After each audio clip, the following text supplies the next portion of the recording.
السلام عليكم ورحمة الله وبركاته. أحبتي في الله متابعين قناة تفسير الأحلام مع رانيا، هقدم لكم النهاردة تفسير رؤيا براز القطط في المنام.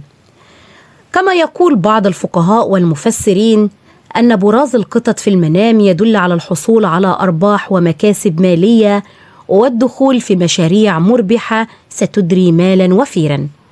قد ترمز رؤية تنظيف براز القطط إلى التخلص من الصعوبات والمشاكل التي تواجه الرائي في حياته، بينما يرى آخرون أن القطط في المنام بشكل عام تدل على الحسد والمشاكل الزوجية. إذا رأيت براز القطط في مكان غير نظيف أو بطريقة مقززة فقد يشير ذلك إلى إنفاقك المال بطريقة غير حكيمة أو في أمور غير ضرورية. قد يمثل براز القطط الصغيرة مشاكل أو صعوبات بسيطة ستزول قريبا.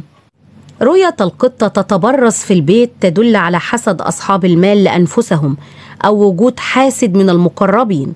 وقيل رؤية حلم براز القطط في البيت يدل على دخول مال إلى أهل البيت من امرأة لا تريد بهم الخير.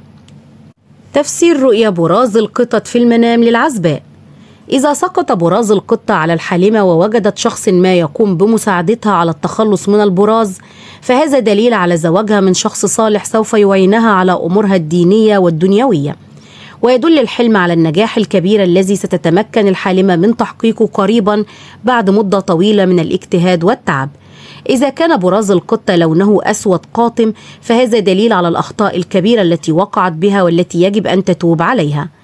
تناول الفتاة من براز القطط لعدم وجود شيء تتناوله دليل على المحن والصعوبات الشديدة.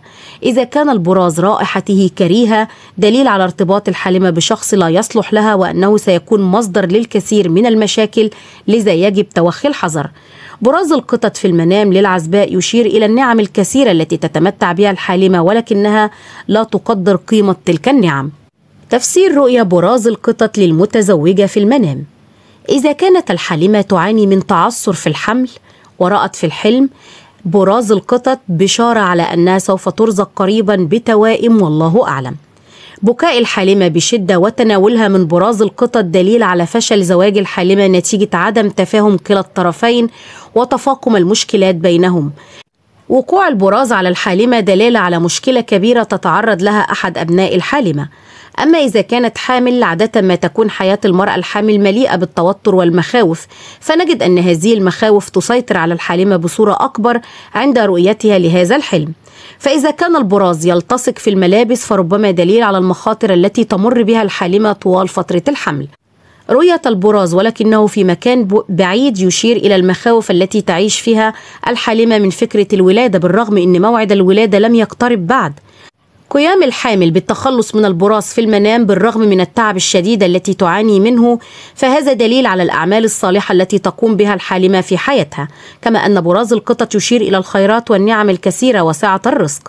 إذا كانت القطة أنثى في المنام دليل على أن الحالمة حامل في فتاة والله أعلى وأعلم.